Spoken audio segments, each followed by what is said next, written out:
പിന്നെ പുറത്തു വന്ന കാര്യങ്ങൾ ഇത്തരത്തിലാണെങ്കിൽ എന്തൊക്കെ ഇനി പുറത്തു വരാനിരിക്കും എന്ന് ഞാൻ ആലോചിക്കുകയാണ്.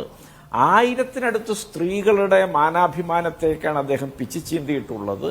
അവരെയൊക്കെ ബ്ലാക്ക്മെയിൽ ചെയ്യാൻ ഈ വീഡിയോകൾ ഉപയോഗിച്ചു എന്ന് പറയുന്നു. ഇദ്ദേഹത്തിന് വേണ്ടി പ്രധാനമന്ത്രി മോദിജി പരസ്യമായിട്ട് കർണാടകയിൽ പിന്നെ പ്രചരണത്തിൽ ഏർപ്പെട്ട് അദ്ദേഹത്തെ വിജയിപ്പിക്കാൻ വേണ്ടി വോട്ട് അഭ്യർത്ഥിച്ചിട്ടുണ്ട്. അത് തൊട്ട് താഴേക്കുള്ള ആളുകളൊക്കെ അവരൊക്കെ ബേട്ടി പഠാവോ ബേട്ടി ബച്ചാവോ എന്നൊക്കെ ആവർത്തിച്ച് പറയുന്ന ആളുകളാണ്.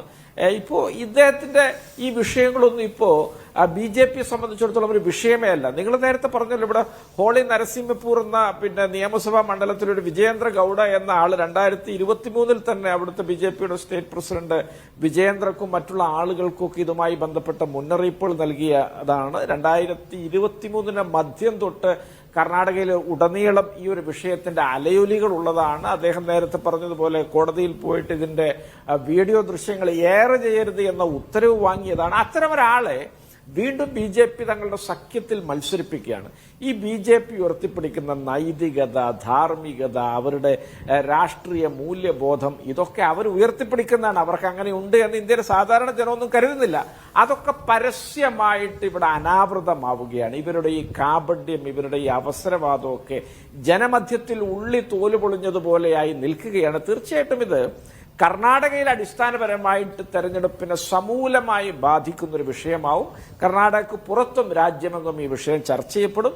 ഏപ്രിൽ 26-ന് പോളിംഗ് കഴിഞ്ഞ ഉടനെ ഈ പറഞ്ഞ ആള് യൂറോപ്പിലേക്ക് നാട് വിട്ടുപോയി എന്നാ പറയുന്നത്. അത്തരത്തിൽ രാജ്യം വിടാൻ ഇദ്ദേഹത്തെ അനുവദിച്ച ഏജൻസികളെ കുറിച്ചൊക്കെ ആലോചിച്ച് ഞാൻ അത്ഭുതപ്പെടുന്നു. ഇവിടെ ആംനസ്റ്റി ഇന്റർനാഷണലിന്റെ പട്ടേലിനെയൊക്കെ അമേരിക്കയിലൊരു യൂണിവേഴ്സിറ്റിയിലെ പ്രസംഗം ചെയ്യാൻ പോകുമ്പോൾ ബാംഗ്ലൂരിൽ നിന്ന് തടഞ്ഞ് തിരിച്ച് വീട്ടിലേക്ക് അയച്ച ഒരു വിദേശകാര്യ അല്ലെങ്കിൽ നമ്മുടെ നയതന്ത്ര വൈദഗ്ധ്യമൊക്കെ ഉള്ളൊരു രാജ്യത്താണ് ഇത് സംഭവിക്കുന്നത്. ഇത്തരത്തിൽ 12,000 ചില്ലാനം 3000-ന് മുകൾ വീഡിയോവിലൊക്കെ ഇത്തരത്തിൽ പിന്നെ പരസ്യമാക്കപ്പെട്ട ഒരാളാണ് രാജ്യം വിട്ടുപോകുന്നത്. തീർച്ചയായിട്ടും ഇത് ഈ തെരഞ്ഞെടുപ്പിൽ വലിയ പിന്നെ പ്രത്യാഘാതങ്ങൾ BJPക്ക് ഉണ്ടാക്കുമെന്ന കാര്യത്തിൽ തർക്കമില്ല. കർണാടക നമ്മുടെ തൊട്ടടുത്ത് കിടക്കുന്ന സംസ്ഥാനമായതുകൊണ്ട് അവിടുത്തെ പല കാര്യങ്ങളെക്കുറിച്ച് നമുക്ക് വ്യക്തമായ ബോധ്യമുണ്ട്.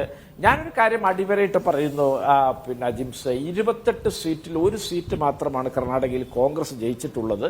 അവിടെ 20-ലധികം സീറ്റ് കോൺഗ്രസ് ജയിച്ചാലും അത്ഭുതമില്ല എന്ന് പറയുന്നത് BJP അനുകൂല മാധ്യമ പ്രവർത്തകർ തന്നെയാണ്. അതിനൊരുപാട് രാഷ്ട്രീയ കാരണങ്ങളുണ്ട്. 5 വാഗ്ദാനങ്ങളൊക്കെ അവിടെ നടപ്പാക്കി. 2000 രൂപ സ്ത്രീകൾക്ക് സൗജന്യ ബസ് യാത്ര, പിന്നെ വൈദ്യുതി 200 യൂണിറ്റ് സൗജന്യമാക്കി, യുവാക്കൾക്കുള്ള നൈപുണ്യ പരിശീലനം കൊണ്ടുവന്നു, അതുപോലെ തന്നെ സൗജന്യ ഭക്ഷ്യധാന്യം ഉറപ്പുവരുത്തി. ഇത്തരത്തിലൊക്കെയുള്ള കോൺഗ്രസിന്റെ ഭരണ നേട്ടങ്ങളെ നരേന്ദ്രമോദി പിന്നെ വിശേഷിപ്പിക്കാൻ ഉപയോഗിക്കുന്നത് കർണാടകയുടെ എക്സ്ചക്കർ ഖജനാവ് കാലിയാവാൻ പോവുകയാണ്.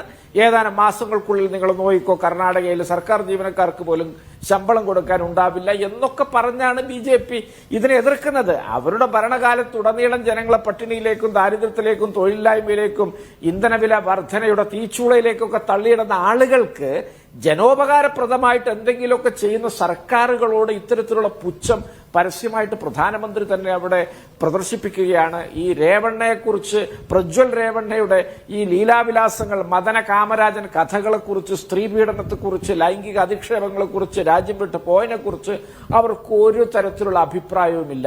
ഇത്തരത്തിലുള്ള വലിയ തോതിലുള്ള ഈ പറഞ്ഞ BJPയുടെ ഈ പരസ്പര വിരുദ്ധതയെ, അവരുടെ മൂല്യബോധമില്ലാത്ത അധികാര രാഷ്ട്രീയത്തേക്ക് ജനങ്ങൾ വളരെ കൃത്യമായിട്ട് നേരിടും.